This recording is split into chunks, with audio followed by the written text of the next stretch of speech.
The Fly Fifer Podcast. Let's talk. Your chat, your way. This episode is sponsored by J. Couriers. The people who care for your delivery. Sure, sir, and welcome to another Fly Fifer Podcast. Today's a really, wasn't planned, real impromptu. Somebody actually says, "Oh, I'm in the village. How you doing? Can we have you fancy a wee catch-up?" And I was like, fucking yes, of course I fancy a catch-up. Get in here, come down to me and we'll bang into the studio for an hour. I am with Kris O'Neill, the man from the Cannonballs. Hi guys, how are you? I'm good, man. It's good Awesome. to see you. You Thanks, too, James. Thanks so much, man. Thanks for getting in touch, man. And No problem. sorry, I have laid all this shit on you when you maybe just wanted to say hello and reel him in.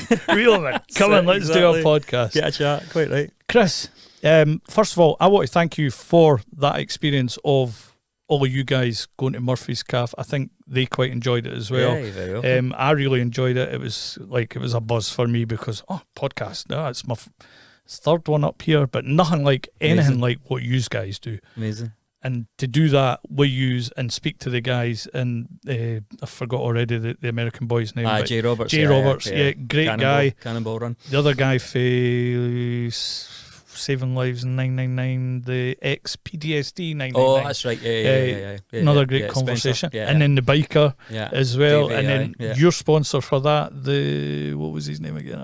Marty Crawford Boyd. Marty Crawford Aye. Boyd, Yeah, who yeah. I thought had long hair and everything like that until he went and took it off. What happened there, mate? But anyway, for that experience, thank you very much. And it's really good to see you today because we always said we would catch up again and have another chat and get maybe a bit more about you and what you're up to and the various different things. So, how's life been treating you? Happy New Year, by the way. Happy New Year, Happy New Year. Forgot about that. When do you stop doing that? Still do that, aye. March. It's nice to do it. So it'll be coming January. on for March, that's it. Just do it all the time. Just keep doing it.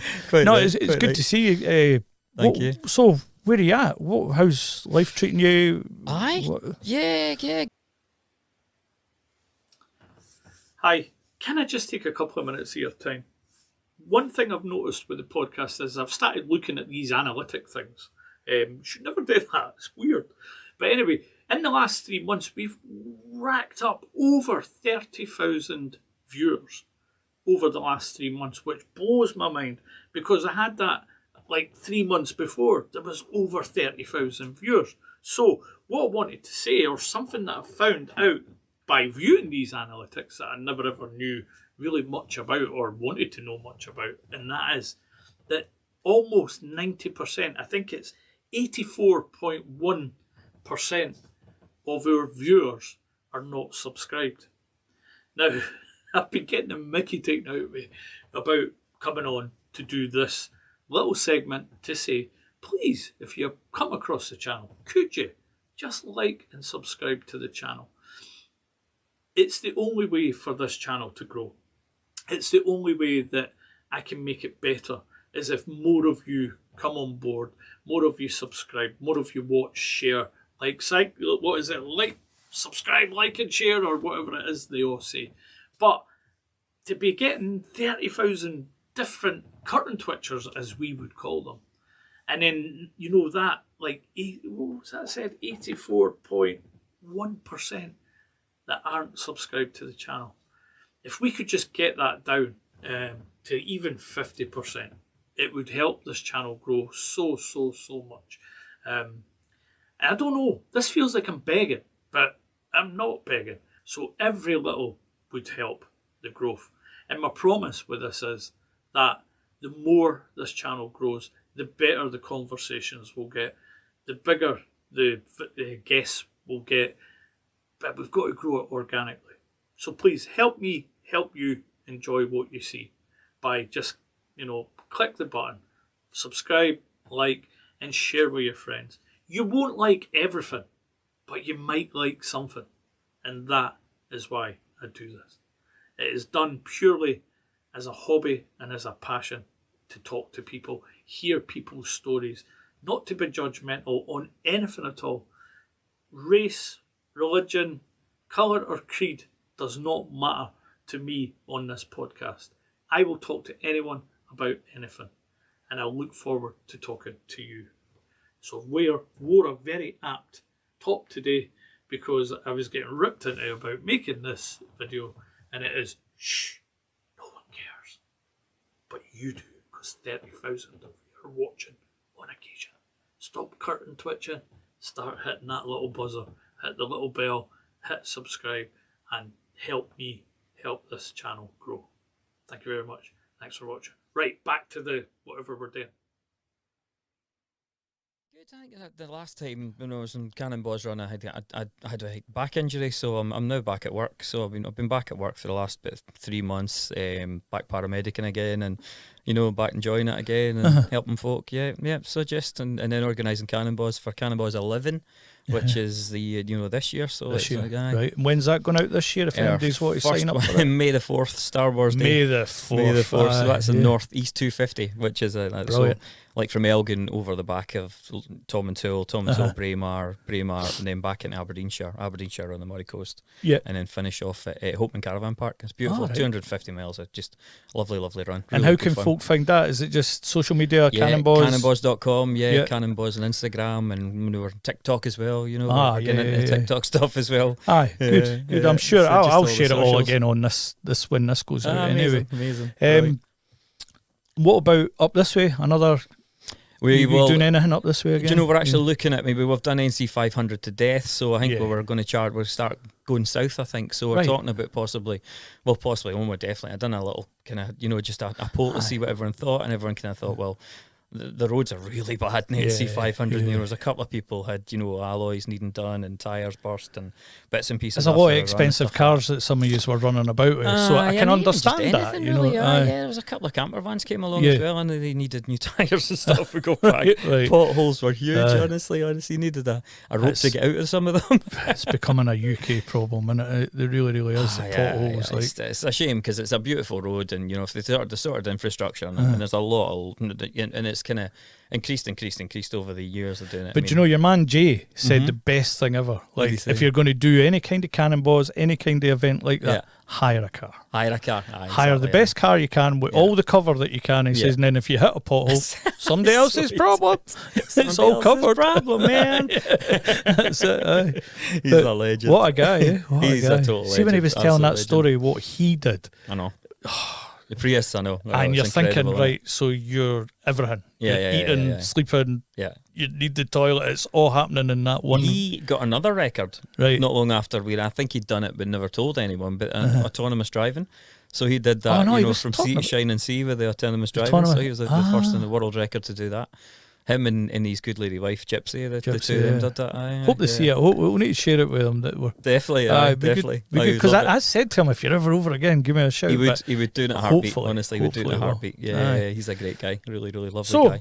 Buddy, I want to quickly move on to more about you. Aye. Because we did you do the Cannonballs thing. You've just let it go there that you are a paramedic.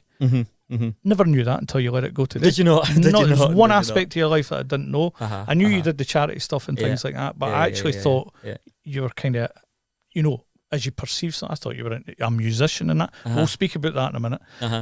But so a paramedic. How long have you been doing that? 20 years. 20 years. Wow. And is that where you're from? Is it round about that area? I've kind of done it a few different places. So I started off in patient transport. Taking the grannies, granddads, and people to their various different hospital appointments and stuff. So I worked in Aviemore doing that as well. As being a snowboard instructor, I've done that for 7 years as well, which was brilliant as well. So I kind of came up that it was about 27, and I thought, I had the opportunity to go to America and teach snowboarding over there. And then for some reason it came into my head, like, come on, you're getting older, Chris, older, 27 years a baby. You need to get a proper job. So the ambulance job, I'd kind of always thought about doing something along that lines anyway. From I lost my little sister when I was younger as well. I lost my little sister when, she was 12 and I was 13, 14, and she had liver transplants. And I think just being in the hospital with Lindsay and Liam, different and seeing what the medics do and stuff, and just try to make a difference in somebody's life and help somebody. Giving a bit back as well. You can sense that in you, that there's a deep, sort of give back to people. It's really nice to help. It really is nice to help. And then got the job as an ambulance care assistant, and then from care assistant into ambulance technician in Kingusi. and then from there to ambulance technician in Elgin, and then paramedic in Elgin, and then working through that. Good few years doing that as well, and then I got a job as air ambulance paramedic. Right, okay. And I was air ambulance paramedic for 5 years at heli-med 2 in Inverness, which you said on the way up the drive, you were like, it's amazing coming into these places when we would just drop into a field. It was just gorgeous. It was amazing. You know, and I mean, the different accents you would get. So I mean, like say you'd be in Glasgow in the morning, and then you'd be like in Turriff in the afternoon. So I mean, you've gone from polar opposite Scottish accent, and then to go to Stornoway, you know, where they're speaking Gaelic and stuff like that as well. Right. Okay. And Orkney and stuff as well. So I know it was amazing. It was a all great on job. the air Absolutely ambulance, just quick. Mm-hmm. So is it? I mean, to do that, no concept of it. Is that just like an hour, or even is it an hour? Where were you based? Flight-wise, Inverness. Sorry, based in Inverness. So we can work out that kind of everywhere around about Scotland from Inverness you would get to within an hour. Right, so you could get down to Glasgow in an hour. You could get up to you know, Orkney, Shetland, these kind of places as well. Stornoway. Shetland was a long haul, but I only did that once, and it was mental. It was like being in a washing machine. And did you support mountain rescue and things like that as well? We can or help. was that the Coast Guard? Kind of Coast Guard. The Coast Guard were next door, so they did all the onshore stuff. So they do offshore stuff and that as well as the boats and stuff. But we would do, you know, we would never get up into the hills. Just, you know, as such, I mean, they winch down and take people up. But we never had that capability. But you know, we'd help out. You know, we got a job, and if it was too much for us, then we get the Coast Guard in to winch people out if need be as well. Right, you know. fair enough. Aye. If we couldn't land or whatever, we'd get to it and then, you know, pass it on to Coast Guard. So any bad moments that you can discuss where your maybe sphincter was squeezing and like anything you can let go? A couple of flights that I did come out of, and honestly came out and kissed the runway like the Pope. Right, yeah. Seriously, that no, it was not much at all, honestly. And all the flights that we did, there was maybe a couple of kind of twitchy moments, but you knew, I mean, you had all the faith in the pilots. Were amazing, and they were really good at what they did. Yeah. You know, they land you in some amazing places and stuff. You know, you're just incredible, like on the back of somebody's garden and stuff as well. And see the air ambulance, because we've obviously, you see around a lot of the shops and a lot of shopping centres, you see the guys popping up trying to get people to sign up to donate to their ambulance. Is that totally funded by charities then, or is it? So you've got two. So you get the Scottish Ambulance Service, and you get Scottish Ambulance Service SCA, which is the Scottish Charity Air Ambulance Service. Right. Okay. So that's funded by charities, and then government is the Scottish Ambulance Service ambulance. So you've got like heli-med 2 in Inverness, and then you've now got heli-med 7-9, which is the Charity Air Ambulance that's based in Aberdeen. 7-6, which is in Perth, and then you've got heli-med 5, which is the government Scottish Ambulance Service ambulance in Glasgow. So that exciting part, two planes as well. Yeah, so jumping about in helicopters here, there, and everywhere. What made you keep that bit up, man? Oh man, it wasn't. Was by it just choice. something? Was it not? Right. It wasn't by choice. I did 5 years secondment. Yeah. So my secondment was due to end, and I applied for my job again, and unfortunately, basically, I've not got a degree, so the experience didn't count Fair enough. So I mean, like, but you had 5 years at it. Yeah. I mean, it was great. It was great. I mean, I really enjoyed it. It was absolutely brilliant. You know, it was absolutely amazing. I met a lot of nice folk as well. It was really good fun. And where are you at now? I'm just ambulance paramedic in Elgin. Right? So in Elgin, ambulance paramedic. Yeah. So see, when you say you're a paramedic, right? Because you hear folk wanting to get into that line of work. Do you, what sort of skills are you needing? Just if anyone wanted to get into that sort of, like, to be a paramedic driver, just to be able to talk to someone, you know what I mean, and be able to, you know, I've always said that, you know, humour's a great part of you know, helping somebody. If you can make somebody laugh, then you've won them over to your side. You know what I mean? And from that as well, you know, you've got a patient that, you know, obviously they could be really, really ill. But as long as you've kind of you know, that you're a person, you're not just a robot. You know what I mean? You're there to look after them, and you just crack a wee bit of jokes and stuff, and they get a bit of a laugh and realise that, you know, that you're there to help them. You know what I mean? And do what you can. Yeah. And I guess. So just being able to speak to someone, you know, and just being able to get down to their level, you know what I mean, and just chat away and understand, a lot of empathy as well, you know what I mean. And without diving too deep into your personal past and history and family life and stuff, do you think, you know, what happened to your sister and brother, do you think that's helped you then take that? Because you can empathise, so to speak, you know. Oh, it's like I've been down that path, you know, you kind of know how to interact with someone in a better you know, than someone that's not had any heartache. Do you think that helps you when you're I suppose it does, you know what I mean. It helps you comfort folk as well, you know what I mean? Because it's not just you looking after the patient, you know, and if something happens to somebody else, and you know, and you've got the mums or dads, grands and granddads, people, you know, that you know, that are there as well, you know, to pick up the pieces as well. I mean, we've often spoke on this podcast quite a bit about like even like things like addiction and things like that, where if someone's been down that path, they find it easier to discuss it with someone else that's trying to get off that path, or the person trying to get off the path finds it easier with someone that's you know, experienced it to a certain level, whatever that level is. But you find that it's easy. I've seen that it's a lot easier for people, so it probably does help. Yeah, I mean, you do. I mean, I used to get a lot of horrific panic attacks when I was younger, especially after losing Lindsay. You know, you always thought that you were going to go next as well. You know what I mean? And I remember Liam was amazing. He helped me so much when we were you know, just young and shared bunk beds and stuff like that. I'd say, Liam, I've got a sore head or whatever. You know, do you think I'm having a brain tumor or whatever? And he's like, no, bro, you're all right. You're all right. You know, you're totally fine.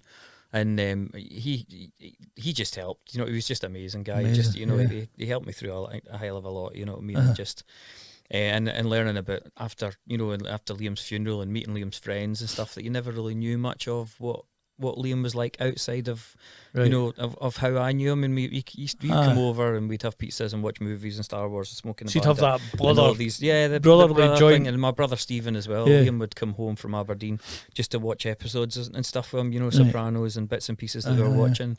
You know, and Stephen would never watch another episode without Liam coming home and watch. So Liam would jump in the train just to come back to watch an episode with Stevie. You know, and you know that's a huge loss to us all. But yeah, meeting Liam's friends as well, and Liam, they basically said that, you know, Liam was like the godfather to them, so if they had a problem, Liam would help them sort it out and stuff as well, you know. It's amazing, it's incredible, the stuff that you didn't know, you know. And the legacy for Liam is the Cannonballs. Yeah. Do you know what I mean? And that's another massively great thing that's given so much to so many others as well. I mean, how much did you raise that last one that you...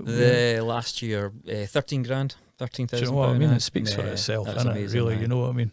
Just for a bunch of people running about in a car over. Yeah, it's great the effort that everybody's put into it. It's amazing. It's absolutely incredible. Lovely bunch of folk. So that's how we met.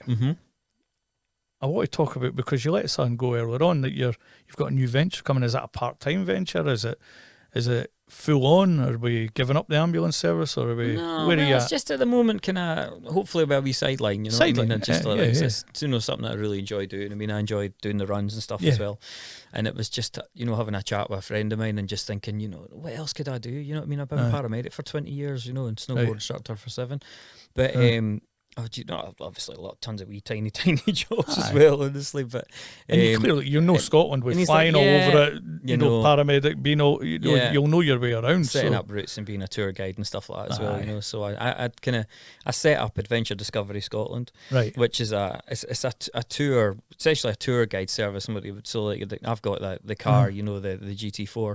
I kind of bought the GT4 for the business, and I just thought it would be good for people to follow me, you know, like the smaller groups and stuff. So maybe up to five cars that'll follow me, and we can go around the, you know, NC 500 and essentially it's just wherever they would like to go, and we would set up, you know, a route for them, and they could enjoy the route, see some scenery and stuff, visit some places, distilleries, you know, museums and bits and pieces. Because there's nothing like local knowledge when you're doing these trips. Do you know what I mean? Because we've been on them, and we're from here, and you still miss some key parts. Where, we never went there. We never went there. So these people can investigate all that. Say, do you know where this is?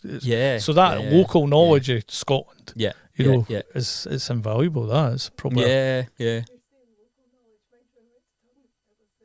See, she said she didn't want to talk on this at all. Do you know what I mean? And now she's jumping in. Put your mic up then if you're going to. Let's hear you. Come on, get your mic Join the party. Tell us that part of the story. When we went to Tongue with the kids, it was a German guy telling us where everything was. That's right. Is that right? It was. Wow, amazing. It was. And he was like, you want to go? It was Matt who was telling us some of the directions, but he knew everything. Is he? He's like, like she's saying, 3 rocks, you'll see these 3 big rocks. Past that, and then you'll see this one little wrecked house, and then there's a rebuild. Wow. It was amazing. That's brilliant. Anything else? Chip in. They know more about us. Chip in at any point, by the way.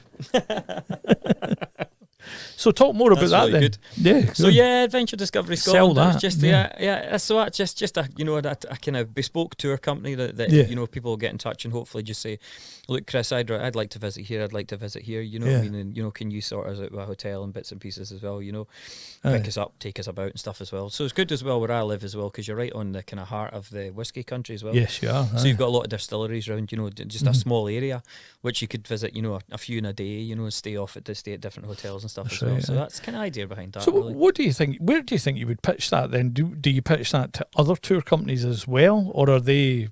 Well, I tried. I mean, I got in touch with hotels, Visit Scotland and stuff as well. Visit you know, it's like Scotland, that. Speak to hotels and see what kind of, you know, what we can sort out, you know, for getting people to stay over and stuff as well. Right. I got in touch with Visit Scotland to get your guide. There's a few different places and stuff as well, you know, on Facebook, Instagram.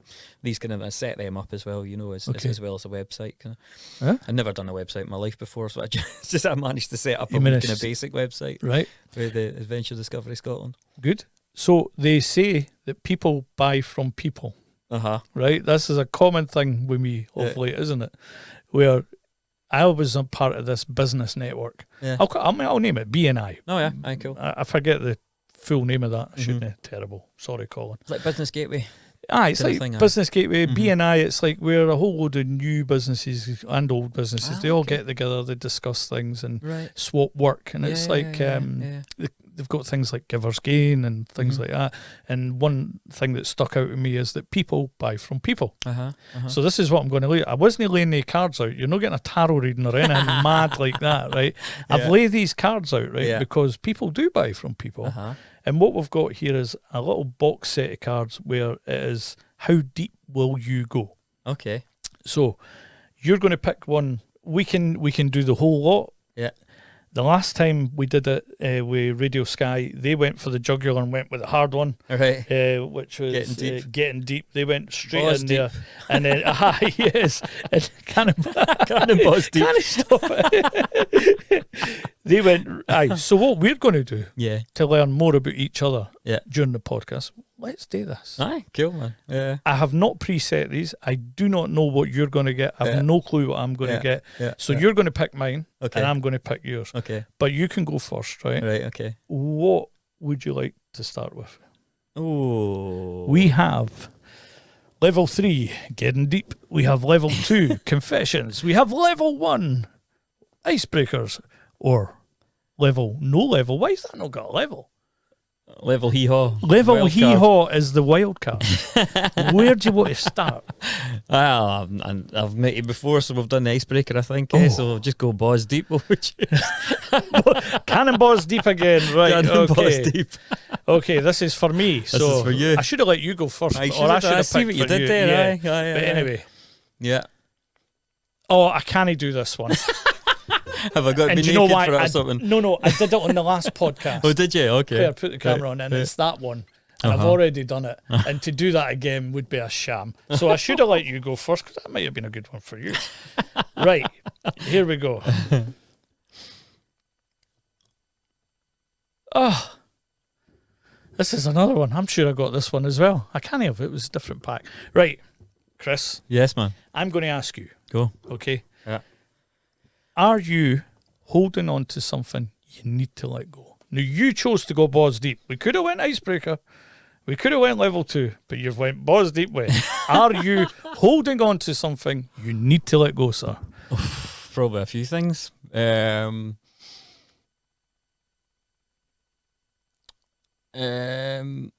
not like putting you on the spot. I know. The one that gets me really all the time when I think about it, and it kills me to think about it. It was, I spent so much time with Liam, and we did everything together. You know what I mean? And I was there on his last day when I visited him, and when I get told, I phoned up the hospital, phoned me up and basically says, like, you need to come in. Liam's not very well, and you need to all be there. So I got hold of my mum, I got hold of my brother, and and my dad, and we all headed in. And just by luck, my brother Stephen was out in Aberdeen that night, so he came round the hospital and stuff as well. And we sat with Liam, and I spoke to him. Liam was totally unconscious, was totally out of it. And we decided to go for a coffee, and we went down to the canteen for a coffee, and my stepdad stayed, and he phoned up and says Liam's away. Yeah. And I just felt so fucking bad that I wasn't there for him. When to me, I've been with Liam through everything, and I just felt horrible that I wasn't there. Yeah. You know, when Liam passed and went away, and it rips me to bits all the time. Yeah, it really does. And I spoke to people, and and they've said that Liam really wouldn't have wanted you there. You know what I mean, and the kind of thing. It was probably that kind of thing. That when we went, Liam kind of decided, right, that's me, I'm going, because Liam was holding on, and didn't he? You could see that he was just. Holding sounds on like Liam held a lot of you together. Oh, massively. And maybe massively. He just didn't want. Massively. Didn't he want you to?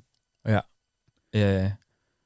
Massively, massively, but it just sticks with me that I wasn't there in the final, the last minute, holding his hand or something, and Yeah. But I remember being there.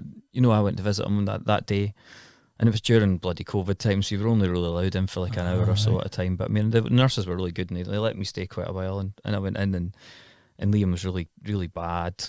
And they wanted to get him up, and see how he was and stuff. But Liam was just shattered and wanted to stay in his bed. And he couldn't really speak that well because he had a trachea thing in as well. But he kind of just said to me, and he says, like, I just want to go, bro. Right. He never said I've had enough, I want to go. But he just says, I want to go. And I was just, you want to go home? And now I understand what he was saying. Basically, his wee body had just had enough, but it just gets me that I wasn't there, right? And I carry that every day. Yeah, but you were. Yeah, though you were there. I was there, but I wasn't there. Aye. And that's what really gets me. Yeah. Maybe he didn't want you there for that moment. No, you being there was enough. Yeah, because Kris, if you were there, you were there.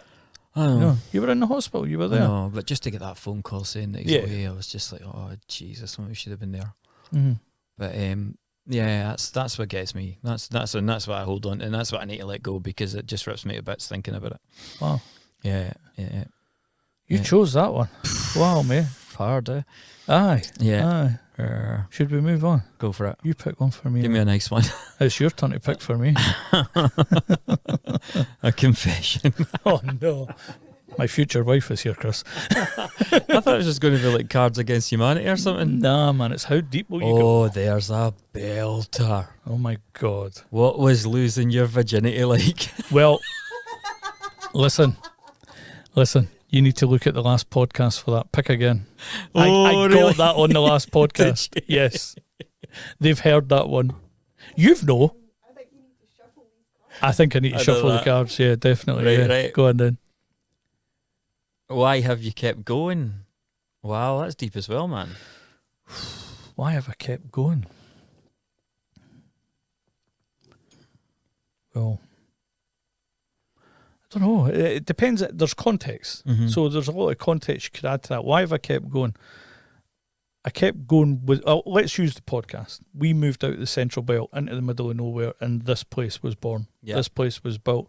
One of my friends, years and years ago with the skating company, said he used that from the film. If you build it, Jamesy, they'll come. And they fucking did. Brilliant. And they have. Yeah, brilliant. So why have I kept going with the podcast is I love it. Yeah. I'm not the best at it, but I love it. Mm-hmm. And I love hearing stories. Yeah. I don't care who it is, what it is. Yeah. It's a story. Yeah. You might say something today that somebody watching might feel, might be going through, might be struggling with. Yeah. And hearing that they are not alone might help them. Yeah, definitely, yeah. So it's that reason for keeping going. Yeah. Good, bad, ugly. I've said it before. You might not like everything you see, but you'll like something. Yeah, definitely, yeah. So I keep going for that reason. Brilliant. This doesn't earn us any money, but it's a passionate sort of hobby that I love. Yeah. And it seemed like the thing to do. Yeah. Even though building this in the Central Belt would have made sense. Yeah. Because then I could have got people to and from it easy. Yeah. Up here's made it more difficult, but more it's right. Aye. I seem to get the right people coming. Yeah, definitely, yeah. So that's why I keep going. That's good, pal. That's good. I like it. Yeah, definitely. Thank you for that. Yeah, you're very good God, at it, we're letting go some of this. I know. We're needing right, some I'm tissues. going wild card this time, buddy. You're getting a wild card. This one hasn't been asked before. Oh, God. If you could remind everyone watching that knows you of what one thing, what would it be? So if you could remind everyone here, I'm saying here, but let's say watching, just one thing, what would it be? Just be nice to folk when you don't know what somebody's going through at the end of the day. You know what I mean? Just, you know, I've always make a point of, you know, even anyone that I speak to, you know, to say have a nice day. You know what I mean? Even just to say that to somebody, just, you know, speak to someone, you know, buy something in a shop or something, just make a point and say have a nice day, because that person could be having the most shittest day ever. And the fact that you took time just to smile and say have a nice day, they kind of think, well, that's really nice. Somebody cares, you know, somebody cares enough to say that. Right. So that's a massive one of me. I always remember myself, you know, and try and remind others to say, you know, hi, how are you doing? You know, at the end of the conversation, have a nice day. Whether it's at a checkout or wherever you are, have a nice day. 100%. And that can lead to conversations, you know, that can, and it has done, you know, and people have, you know, thanks so much for that. That's really nice, you know what I mean? I wasn't and really just being that nice guy's brought you here today. Yeah, that's it. I was coming to say have a nice day. Have a nice day. And, really? Speak. Right, your turn. Cool. Pick one for me. Ooh. Icebreaker, right. What's the last compliment you gave someone? The last compliment I gave someone. It's really hard because Claire and I live up here on our own, so she gets all the compliments. Aww, that's nice. No, I think on top of that is that I'd like to compliment you right here and now for coming along, just being the nice guy, just coming to say hiya, how are you doing, to sitting being dragged into a podcast. So I'd like to compliment you and your character. Thank you for being up for it. Thank you. And thanks, I think it stands tall that you are. That's why you're doing all these good and right things that are right. Yeah. Because you are a nice guy. Thank you. So you're a very nice guy. Thanks, man. I like your attitude. I like what you do. And I like the fucking car you drive. It's quite nice. Thank you. You know, very so you're very personable. Yeah. Is that the right word? Am I using the right word? Personable. Personable. Yeah, easy to chat to, Chris. Thanks, man. So you too. Thanks there's so your much. compliment. Thank you. Thanks so much. Thank you. What did I go with the last time for you? Was it wild card? It was, wasn't it? I think so. Right.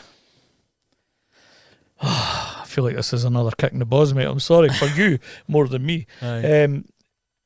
What is your biggest struggle right now? God, you're getting taken down a path today. Oh, man. What's my biggest struggle right now?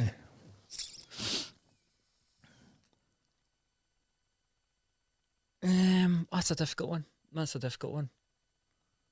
I probably I don't really come across like, but I probably lack a lot of confidence. Doesn't you know, show. and it's like, and to me, you know, I hate job interviews. I get terrified at them. You know what I mean? I probably don't sell myself as much as I should. You know what I mean? I said I've got this business. You know what I mean? That's there. You know what I mean? But it's a massive thing for me or somebody else just to go, Jesus, I need a change in career. You know, a change in direction. Really, I want to start a new business. You know, and you know, and Marvin, my lovely partner, you know, my family, all that. You know, it's really good that you're doing that. You know what I mean? You've realised that. You know, the ambulance service is great and it's been really good. 20 years has been amazing, but I'm not going to be doing it forever. You know what I mean? And it's just you want to look at something else that, you know, that's going to, you know, help your own mental health and help, you know, the family and stuff like that as well. And that's something that I enjoy doing. So yeah, I probably don't. I could do with being a bit more confident. Yeah, I probably could, you know. Yeah. So the thought process is there as well, though. So you know, if you're thinking about it, you're conscious of your family. So there is a confidence under there. You're maybe giving yourself a wee bit of kick in the bum there, but that's a good thing. But though, it's really funny though. I mean, I've been in a band for, you know, nearly 20 years as well. You and know, you said you're the singer. Yeah, I'm singing in a band. You're up front, but then you're getting. But I love all that, which is mental. I mean, when I've grown up, you know, and stood on stage in front of sound like a big fancy rock band, but we stood in front of 1,000 folk when we were at Christmas lights in Elgin, you know what I mean? Right, yeah. And we were only 1,000 folk because there was a Coronation Street celebrity was going to be coming on after us, or there would have been about 5 people. But I remember just going, yes, I'm loving this, bang, and the rest of the band going, I'm really nervous here, you know what I mean? But I love all that, but put me in a room, you know, with a few people in a job interview situation or something like that, and I just crumble, man. Crumble. It's a scrutiny thing, though, isn't it? Yeah. You know, whereas the 1,000 people just want to hear you sing. Yeah. You know what I mean? Yeah. In that smaller situation, it's like it's all about you, Yeah. like, and it's not just about what you can belt out. And I should be terrified because I can't remember the lyrics. You know, I end up making half of them up anyway. You know, what I mean? To these famous songs. But yeah, that's me. I lack a lot of confidence at. Wow. Yeah. Oh, everything you're saying is like not the guy we're getting. Do Yeah. you know what I mean? I'm sure everybody can see what I'm seeing and sitting with and listening to it. It's funny that how we keep those little things inside. You know, it's like I'm going to use my mate Alan's analogy here. Like, we keep things in boxes or in rooms in our heads or in sections, and some folk might be scared of the dark or they might see shadows or something like that. Now, if we only go into that box a wee bit further, we could flip a light switch and we go in, and that big scary shadow we're seeing, there's a wee mouse in the corner that's just pulling some shapes. Do you know what I mean? So really, if we exactly. So we use that darkness to shine light on it, and then when we go in to look at what the problem is, it's actually nothing. It's just something you can, flick away. That's the thing. But it's good that you see it, and you know it. So yeah. it's good being able to turn that to your advantage. I mean, that's the same. Like everyone's like, you're a paramedic, you know your stuff and all the rest as well. But we can go into some really scary situations where we're really good at being ducks. We're really good at looking calm and confident on the top, where your legs are going flutter underneath. You know what I mean? Aye, totally. It's like you're running about doing the job, but no one, like when you shut your eyes. And you talk to yourself. It's him. Totally. He's the one that's needing a bit of help. You know, the guy that's doing all the walking and talking, you know, running about helping everybody else. Fine. But it's that guy inside that's like, okay. I know. And Alan would say, when we talk about that, we try and get people to like listen to each other, not just the sausage soup making the noise, but the person inside as well, and try and form that unity together. And just like, right, okay, I can do this, you can do that, and just join each other together. To say, right, well, as a team, we're unfucking-stoppable then. Do you know what I mean? I'll use what you can't do, and you use what I can't do. All the little strengths together. So, I mean, listen to yourself as well sometimes, but then have the other guy. You know, it's the monkey mind. Totally. You know, there's a monkey inside all of us. That's why that's up there. Paradox. You know, that is why that's there. It's just to remind us. He's brilliant. You know, you're no alone. Looks a bit like me. I put a baseball cap on him. Have we got more? What have we got? Oh, you've got another one to pick. Oh, I've got another one, have I? Oh, where have I been? I'm scared of that getting deep card, man. Well, it's all right. You're asking me it. I am. I went wild card on you the last time. You did, didn't you? Another confession, eh? Oh, God. Confessions. When was the last time you wore women's underwear? Seriously? Is that a question, or are you at it? See, when I was saying talk to the monkey, You should have seen his face. And he's like, can I say last night? And what colour were they? What's a core memory you have? Woman's underwear. I was about to tell you the answer to that as well. I should have stayed quiet. She was there. It's a regular occasion. Just at weekends, when I'm alone. I'm discoing every weekend. Totally. Right, you'll need to ask for that again. What was it? What's a core memory you have? A core memory? Yeah. Jeez. Oh, I don't know. Don't know what core memory is. I'd rather answer the one about the pants. Oh, so it was pants, James. It was pants, James. Negligee. Oh, wow. A core memory. Core memory. So difficult, that. That's. I mean, that could be attributed to anything, could be, core memory. Youth, growing up, I mean, recently, this is a recent tattoo, this tree on my arm. That's that's nice, man. Core memory stuff, because this was a sanctuary. Yeah. And that's what I'll go with, right? This is what we called, growing up in Rosyth, the monkey tree. Okay. It was everybody's sanctuary. Yeah. You know, if you were running away from a hunt, we were up the monkey tree because you could lie across the branches at the top of it, and you were hidden because, what kind of tree is that again, Clara? A cedar. A cedar. So there was plenty foliage to hide you up the tree. Nobody could find you. But then some of us would go up that tree to hide for folk, and we'd chuck stains. We'd have a bag of stains in our pocket, and we'd chuck them at people and then hide. Oh, really? Again, it was just that kind of tree. So it's not just my tree. Yeah. It's the monkey tree that saved so many souls. I would run away from terrible times, you know, hard things, people chasing you, family troubles. I would probably run up that tree and hide up that tree. And then the rest of it's just anchoring it to my past. So core memory is the monkey tree for a side. Like it. Not just mine. It was, I'm pretty sure, dozens of male and female laddies in Rosyth use that tree to run and hide. So the monkey tree is the core. I love trees, honestly. When just when like imagine I've started hugging them and everything as well. Honestly, seriously, and you get a wee buzz off them though. You do, totally, honestly. Man. It's I believe like they you get hear energy you. out of everything, you know. Yeah. I was walking way up the back there, and I was sort of halfway up the hill, walking along with the dog and the two dogs, and there was this big tree. We've been up the hill umpteen times, and I've never seen this tree before in my puff. That day I seen it, looked at it, and it was like it was calling me, man. Was that right? It really was like, and I had to go down and I had to investigate it. Nice. And the roots are way up out the ground, and it's covered in moss, so it looks like a wee hill up to it. But then when you get closer, it's just all wee caverns, the roots and everything like that. So obviously I climbed up, gave it a big hug, and that's cool. Don't know why it shouted me down. That's but, cool. You know, but I feel that it felt like that tree called me to go down. To go down. Bizarre. We had a favourite tree when I lived in East Kilbride, and it was just around the corner from the house, and it was just a beautiful tree to climb. You know, and you'd go away, and you could see your house from that. So I used to see my mum come in and go, "Chris, come in for your dinner or whatever," right. and I'd be up the tree, you know. But it was magic. You used to just hide in it, you say, you know. And like I don't know if the whole kids trying climbing trees thing is that going to be killed by the whole social media and you know games and all the rest of it as well, you know. And I hope Luca, my little boy, you know, I would hate for him to follow a tree. I'd hope he kind of follow suit of going out and playing in the woods and building climbing dens trees, and doing stuff that we used to do. You know what I mean? Because East Kilbride at the time was a building site, you know, and you had all these. It pushed with rain, you know what I mean? Absolutely hammered with rain down there. But you'd have like all these wee mini lochs and stuff that get formed with the water. We'd build rafts and stuff and go down and get the oil drums and tie them together and stuff that's really dangerous, you know what I mean? But character building, you know what I mean? And I kind of hope that carries on, you know. It's down to where we live nowadays. They're putting up so many of these wee square boxes everywhere, and everybody's getting crammed together. You know, 15-minute size or whatever it is they're trying to make. But you're right.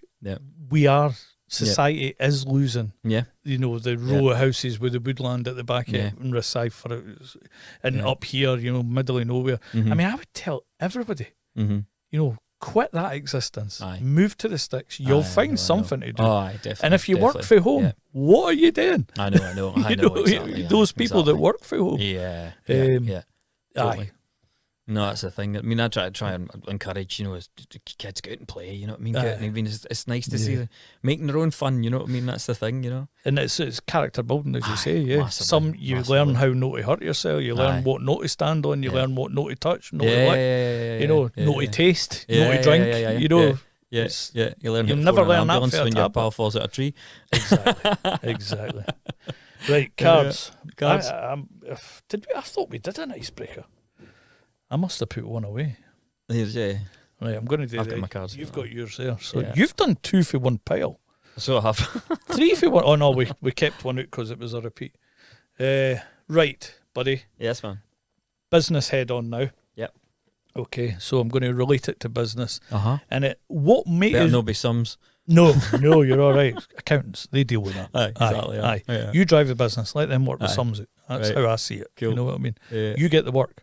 Money will sort itself out. Yeah. What motivates you in life? Oh, that's a hard one as well, isn't it? What motivates me in life? I love this game. It's interesting, isn't it? Just to be the best person I can be, you know what I mean? Help others and help others and stuff like that as well, you know, and just. And now, you know, when we that's what Kris likes to do. You know what I mean? Yeah. What motivates you to do that? Sorry, I'm adding to it. Sorry, Paul. No. Difficult question. There's something driving that engine inside, man. I don't know. Just a love for life, and you know, want to do different things, explore different things, see different things, travel a wee bit more, you know, and then relate kind of my experiences on for others that would like to, you know, motivate them to hopefully do the same. That kind of thing. So the motivation thing, is it the salary? Is it just? I've never been massively money orientated. So it's not the although salary. You see me driving a bit in a GT4 and stuff like that as well. But you know, I've always saved really hard for what I've had. You know, it's a nice toy. Yeah. So I did the motorbikes, and the motorbikes weren't for me. And you know, I sold my bikes, sold my old Porsche that I had. You know, and then got a bank loan that I'll be paying off for years and years and years. So I mean, you look at me and you know, you think that you know that I'm money orientated and stuff like that as well, but. I just like to do things. I like to do nice things. You know what I mean? Like to, I've got my camper van and stuff like that as well. I love to get out and about and explore and work hard, play hard. Yeah, you're giving society a fair bit if you're being a paramedic. You know what I mean? So work balance is good. Aye, definitely. You'll need the happy things to go with some of the. I mean, a lot of you know colleagues that I've worked with as well. We think nothing of doing like 90 hours overtime a month. You know what I mean? I mean, I'm not. You know, I'm not massively money orientated. I'm not massively work orientated either. You know what I mean? I like to. You like the family life, you know, and get out and you know doing bits and pieces and going exploring and stuff like that as well. You know what I mean? It's right. It's I like that. I like so when I went away. I mean, after I got the GT4, which was my dream car. I've always, you know, I'd loved one. I've always wanted one for such a long time. And then eventually when I got that, I was like, you know, where would I like to go? You know, and I thought. Would love to go to Switzerland and go and see the mountain passes and you know and that kind of thing as well. And I actually went at the end of October. Right. A friend of mine had helped me and told me, you know, what hotels and stuff to look for and stuff as well. And so I booked the hotels and stuff like that as well. And I thought, you know, I wanted to take my dad. I just wanted to go and spend some time with just Kris and Dad. You know what I mean? Because I've got two other brothers, Adam and Paul, and they're amazing as well. You know what I mean? But nice to just spend time with just me and Dad. You know, so I'd booked the hotels and I'd insured my dad with the car and stuff like that as well. And I wanted to surprise and say, look, Dad, you know, let's go to Switzerland and let's have a nice time. But my poor dad, as well as you know, and my mum, and we all are, you know, still obviously struggling with losing Liam, and he says his head wasn't in it. It was such a big thing for him to cope, and I understood that, totally understood that. But I'd booked the hotels and stuff like that as well, and I was like, so I just need to go because it's a bit of a kind of, you know, it's an adventure as well to help me and help my mental health and stuff as well. Because I mean, I'd never really been out my comfort zone, and the fact that, you know, I'm in my own way, you know, you're in your own country and stuff like that as well. But I mean, like driving all the way through Scotland, doing the whole England thing, and jumping on the ferry, dozens of other cars abroad, behind you all the time. So this was nice just to do driving you. I never thought about that. But and then just made the decision, right, I'm going to do it. So I left Elgin and headed down through Scotland, all through England, you know, and more or less did it in a one-hour. Stopped off at my cousin Siobhan for a cup of tea in Crawford, and then headed off down. You know, got on the train thing down at Folkestone across into Cali. Did that.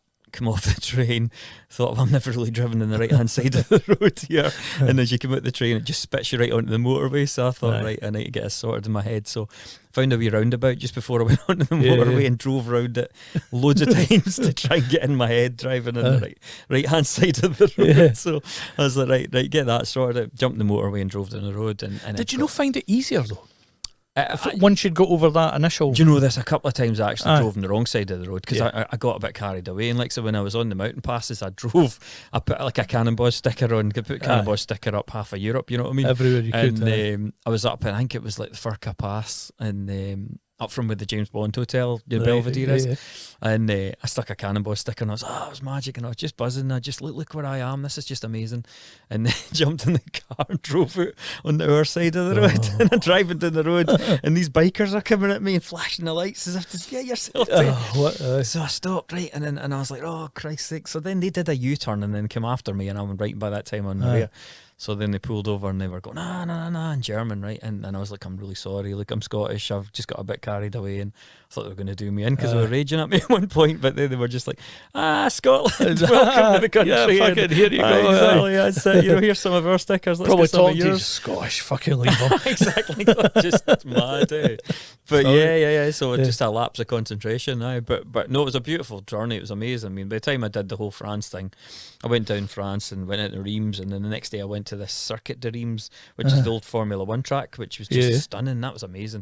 1964 Formula One track, which is still on the roadside. So you drive by the garages and you drive by the stands and stuff like that as well. And you can wander about and have a look about them, but when it's quiet, you can actually feel the old car thundering down the road and stuff. It's absolutely amazing. And that was a big highlight because I'd seen pictures of it and I always wanted to go there. And then I went to Dijon, had a look at Dijon. It was amazing. Stayed there a night, and then the next day drove to Andermatt in Switzerland. Right. And I drove them all the way down through France. It was lovely. The weather was really, really nice. Except when I first got there because it pitched with rain all the way down, so it just felt like home anyway. But driving on the wrong side of the road. So I got into Andermatt and I drove up the hill, and it was just like fog everywhere, and I was like, oh no man, this is mental, I can't see where I'm going. Drove up, and then it's supposed to get this beautiful view of Switzerland when you get there and stuff as well, and I heard this ding ding ding ding ding, and I'm thinking, what is that noise? Pulled into a wee lay-by, and I heard this ding ding ding ding ding, and next thing the fog and everything just cleared there, and I just saw the Alps, and I was like, wow. And then I seen the ding ding ding was the cows with the bells on in the field. That was just beautiful. And next thing the mountain train went past me, so that was just like, thank you, just thought we just got jumping out and singing, the hills are alive with the sound of... So went to the hotel, went for a couple of days there and drove up and down the mountain passes. The weather wasn't that great, but it was really good fun. Went to the James Bond Belvedere Hotel, saw that, got my picture taken with that, and that was incredible. And then drove back via Schaffhausen, Rhine Falls, went to Stuttgart to the Porsche Garage. How clean is Germany? Oh man, it's beautiful. How clean is it? You go into these service stations, the toilet cleans itself and everything. It's amazing. It's a different world, isn't it? I know they've got showers and everything and that as well. It's just, it's amazing. It just, you realise how much we're getting done over here, Yeah, it's not till you go to the continent you see what they're getting. Stuttgart was amazing because I mean, I parked. I said to the guy, "Can I park the Porsche outside?" And he says, "Yeah, of course you can, no problem. Where have you came from? Scotland, and how long have you done this? Are you staying here for a couple of weeks?" I'm like, "No, 7 days. I'm heading back tomorrow." And he was great. So he came out and had a look about, and then one of the engineers was floating about, and he came over and he said, "These cars," he said, you can either drain them of all the fluid and stuff like that as well and leave them, only drive them in the summertime, or you can drive them all the time." And he says, "And your car wants to be driven all the time." And I was like, "Oh, that's cool, thanks very much." And he says, "And I'll tell you something else." He says, "Your car was born in that factory over there." Wow. Pointed to this big building in front of me, and I was like, "That's amazing." So I took you home. He took it back home. So no, it was good. It was a great adventure. It was really good. The next day, and I drove to Holland, and I stayed with my auntie in Nijmegen, and then the day after that, I drove all the way through Holland, Belgium, France, and then back up the road. And I had this mad experience, and I came off the tunnel, and then drove up the road, got an M1. Half the M1 was closed, got diverted into Maidstone, and I'm completely lost on. So I mean, the worst and the most stressful part was driving through your own country. Driving through England into Scotland. You know what I mean? On these roadworks and stuff. And you're like, what's going on? I drove down to Greece once, many moons ago, and it was going into Amsterdam, and then Amsterdam into Germany, I think, and then Germany, Austria, Italy, and then down in Austria. What an amazing place. Beautiful. And you could just look up and up and up, and we're still going, and we're still going. Right, okay. But I found the continent far superior to drive on. It was amazing. Easy. I mean, probably made the odd mistake here and there. Yes, none that I remember, but I found it just driving on that side of the road a lot easier than driving on the side. On the other side, yeah. Weird. It's good. It's really good. But recommend it for everybody. Tolls, tolls were a nightmare. And then I'd get lost in the road, and my route would put me right off into an orbit, and I'm like, I've just been through this toll. I've just paid. I don't work out, man. Honestly, I mean, it must have been about 10 tanks of fuel. You know what I mean? And probably close to 900 quid for fuel and stuff like that as well. What did you reach on the Autobahn? How fast did you push it? 70 mile an hour. Yeah. Well, one Twice. in front of it. No, man, I was did on the it Autobahn twice, and I came man. out and I seen these cars going, and I thought, right, this is Autobahn. Aye. So I saw an M5 and it flew in front of me and I thought, right, I'll pull it behind that and I'll drive and see what, So I'm watching Speedo and I'm watching ahead to see what's going on, and I was hiking it like, and then I saw this guy coming at the slow lane straight onto the fast lane, and the M5 is straight on with the brakes and stuff like that as well, and I thought, do you know what, sod this, I'm just getting back into the normal lane, but it was incredible. Like, but you got to exercise it on the Autobahn at some point. Opened it up a wee bit. It was amazing. It was amazing. Just a great fun car to drive. But then you watch your fuel tank going and you're thinking, where's the next fuel? It was amazing. I never had that to problem again. when I went to Greece. I never had that problem at all. I drove on my Tiz. On my Tiz, did you? Nice one. Honestly, on my Tiz, all the way to Greece. Brilliant. Gallons of the miles. Christ. Never again. Like, really, I would never do that again. But I'd love to go with a camper van. Something like that. Take a family and go with a camper van. I've said to Claire often, like, we should go abroad. We should do a driving holiday. Because it just seemed like one day you're there. Yeah. And it's a different place. One more day, and you're in another country, different place. One more day, and it's not like getting on and off an aeroplane or anything like that. You're at your own leisure, jumping in the car.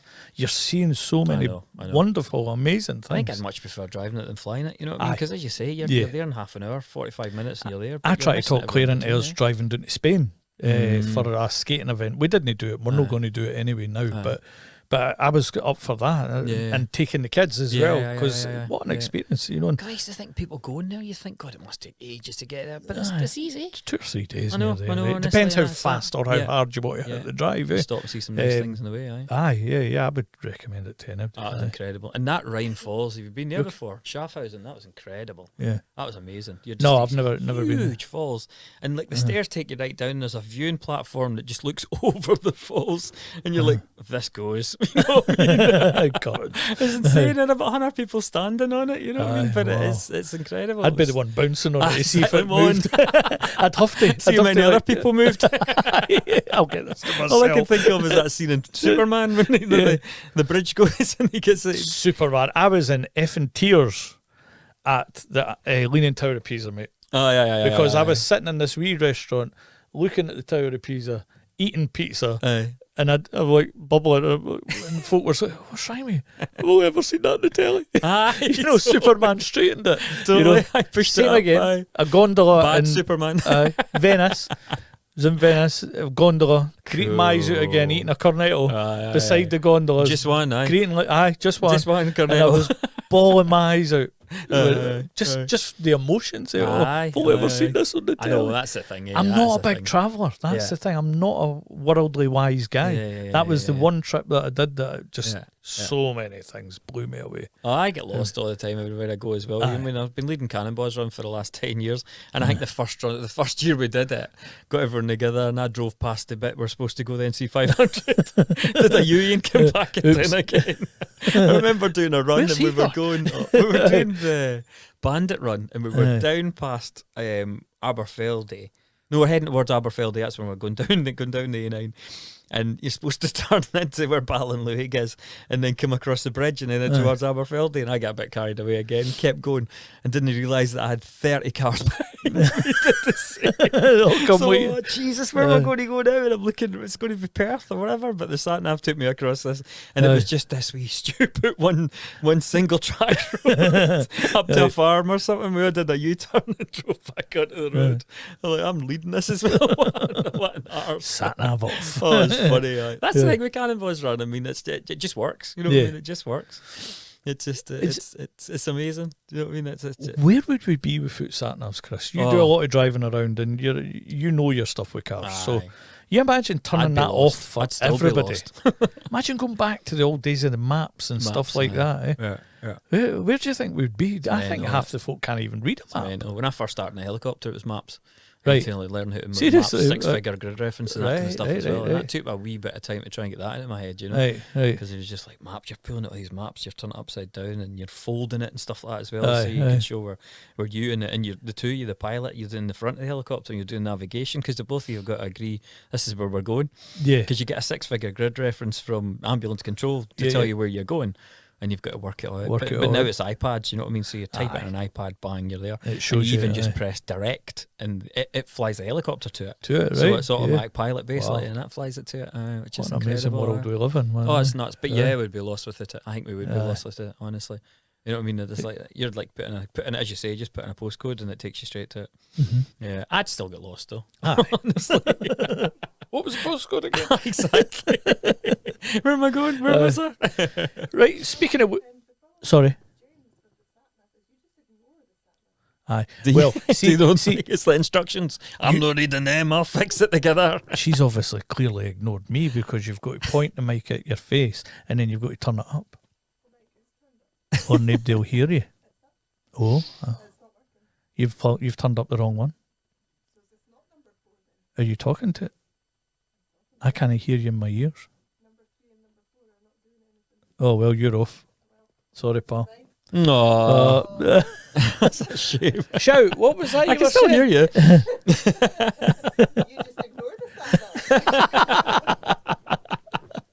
You just ignored the The sat nav. Oh, yeah, I do. They tell me to go that way. I didn't think it's that way. I'm bad for that. You argue with it. I do argue with it. I'm like, no, I'm an ex-trucker. You know, and we did use sat navs, don't get me wrong, but it was maps for a lot of years, and then general knowledge of, it's that way, it's that way. And yes, I do have to turn around quite a lot. Trucker would be a good job, man. That would be an amazing job, I think. Too lonely for me. I need to be around people. I need people to talk to, stuff like that. You would do 10 hours to one job. A guy would open a gate to let you in to do, you know, because that was tankers I was driving. I delivered flour. So you would do like 4.5 hours down the road, do your job. You'd get to the job, actually. The guy would let you in, pumping off the flour into the silo. He'd talk to you for like a nanosecond, be away, and then you're on your own there, and then on your own the driving back up. Soul destroying for me. I did it for years, like 12 years, but it broke me in the end. Like, I just had enough of being on my own. I think I'd listen to every audiobook I was remotely interested in. But and radio, stuff like that. I was just constant. Enough's enough. Enough's enough. Yeah, this is a far better sort of life, you know, being up here in the sticks. I mean, look at it, mate. Honestly, it's just beautiful. You drive up and compared with, you know, where you were beforehand, you know. Just in the city. And literally night and day. And you'll get amazing skies and stuff. You'll see the aurora and all that kind of stuff. It's crazy, it's crazy up here, man. Beautiful. No, it's total night and day. Especially, you know, coming up from East Kilbride and when I was younger as well. You know. When did you move up then? 1993. Right, so a good period of time up. Good while away, good while away. Yep. So, listen, where are we going? What do you need to drive? Well, I mean, because let's drive it. Let's get it out here. Is there anything you've got coming up that you want to sort of plug? Do you want to plug the new business? I know we spoke briefly about it, but if you want to plug anything like that, please do. Use this forum to appreciate do that. it. I really appreciate that.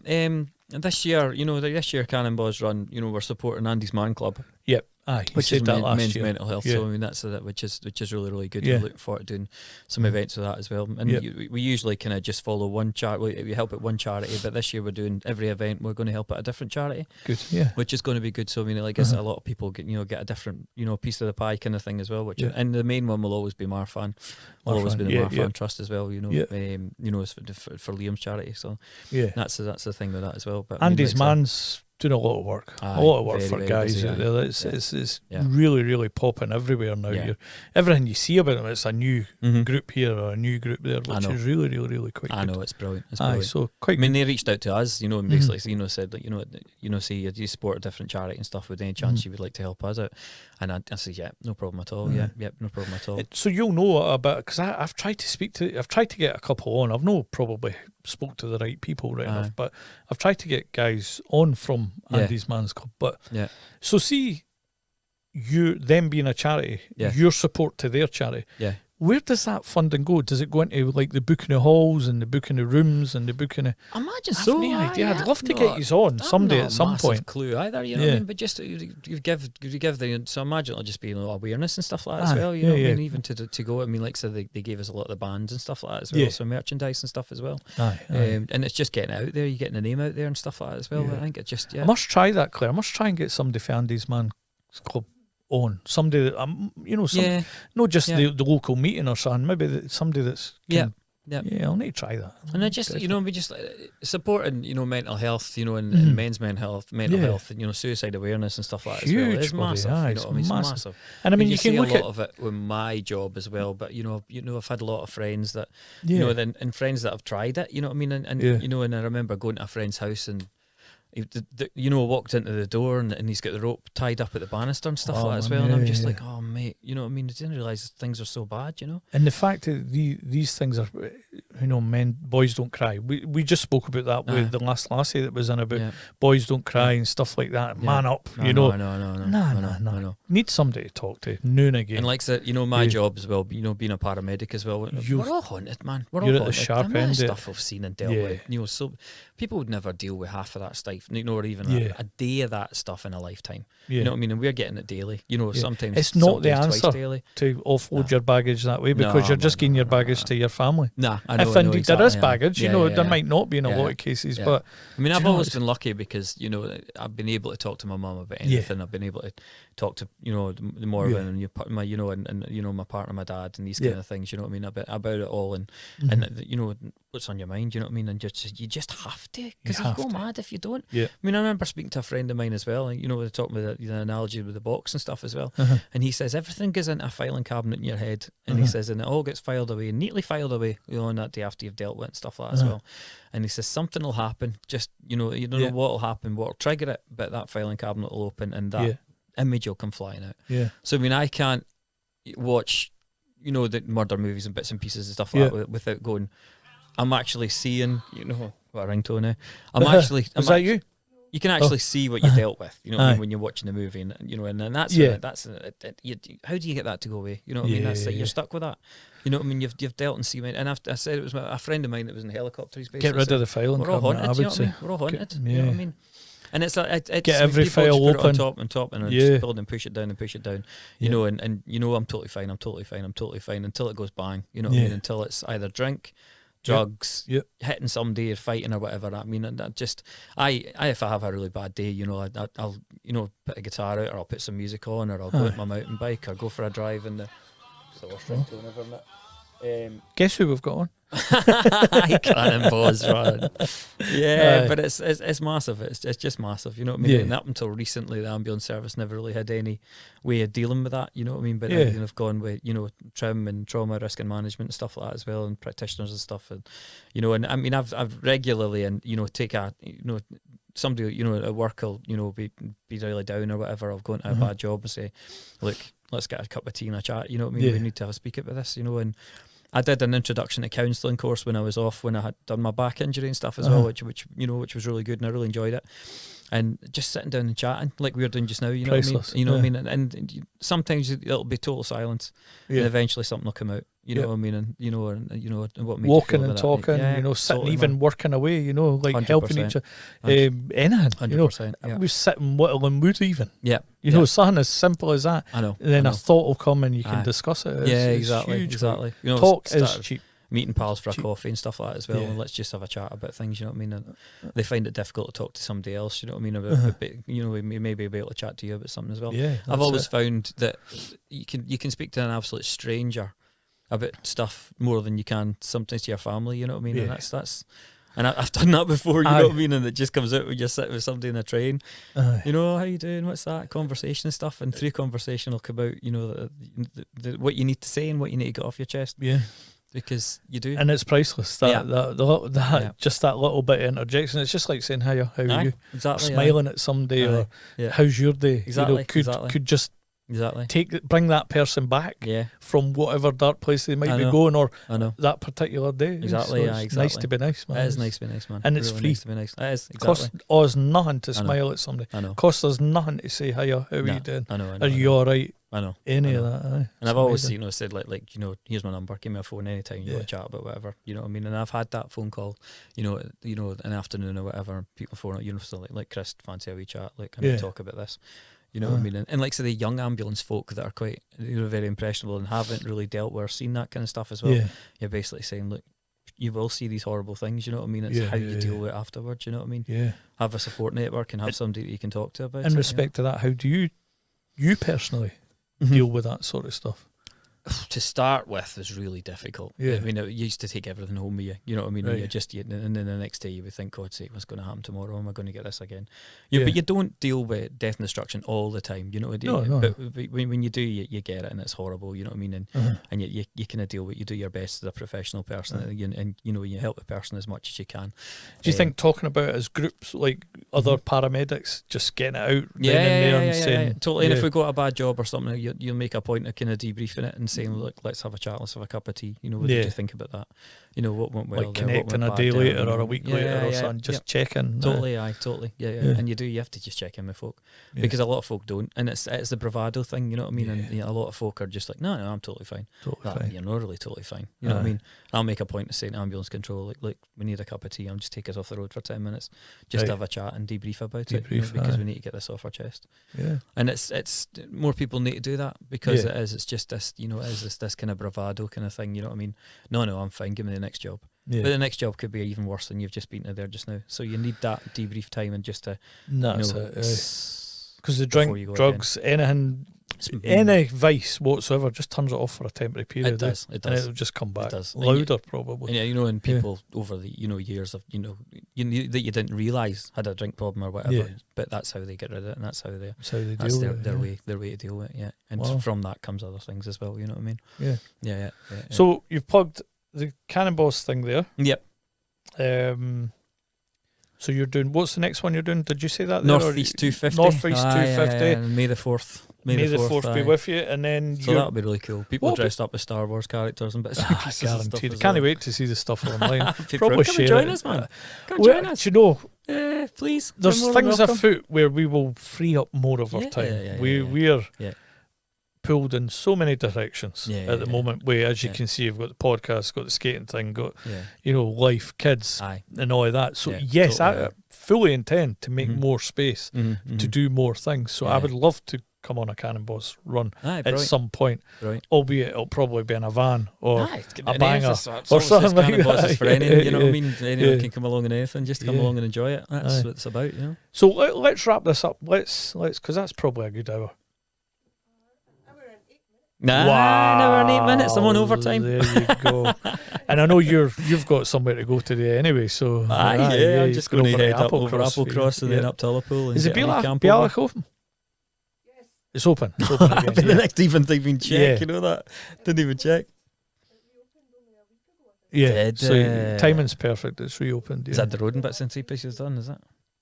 Aye. Snow, it was covered. They had to dig it out again. Aye. Aye, yeah. Cool. Oh, it was like a winter wonderland for a while. It was amazing. Have you seen the photographs in Applecross Inn when they used to do the motorbike race across the Bialach? No, Steve McQueen done it. Wow. Honest, there's pictures of him. Steve McQueen did it. We need to go one time. Cafe racer, look at that. Cafe racer road race thing, aye. Right, hit that button. Let's get out of here. We've held this man long enough. Thanks so much. I appreciate that. It's great to chat. Yeah, it definitely is. I'll get you to do a parting comment, as I always do with everybody.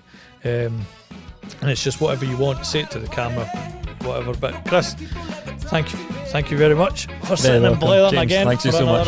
Hopefully, how deep will we go? Didn't they traumatise you too much? No, well, I got a few things out today. Hit a few heartstrings anyway. I'll tell you that. Good. It's good to talk, brother. That's what we were saying. Definitely, man. Definitely. Right, your camera with the red dot is on you down there. This one here. Thanks so much for this. Has been brilliant. I've really enjoyed it. It's been absolutely brilliant. Follow the Fly Fifer podcast. Follow James and Claire, and just it's about you, Kris. I know you're a go again. Follow Cannonballs Run. Have a look at Cannonballs Run. Go to Adventure Discovery Scotland. Have a wee check of that as well. And just be nice to folk. Yeah, Cannonballs. Cannonballs. And I'll second that by saying, go follow Cannonballs, watch everything they're doing, donate. If you can't get on a Cannonballs, just donate, give them something, help them out, and Adios, amigos. Bye-bye. Thank you. Thanks, man.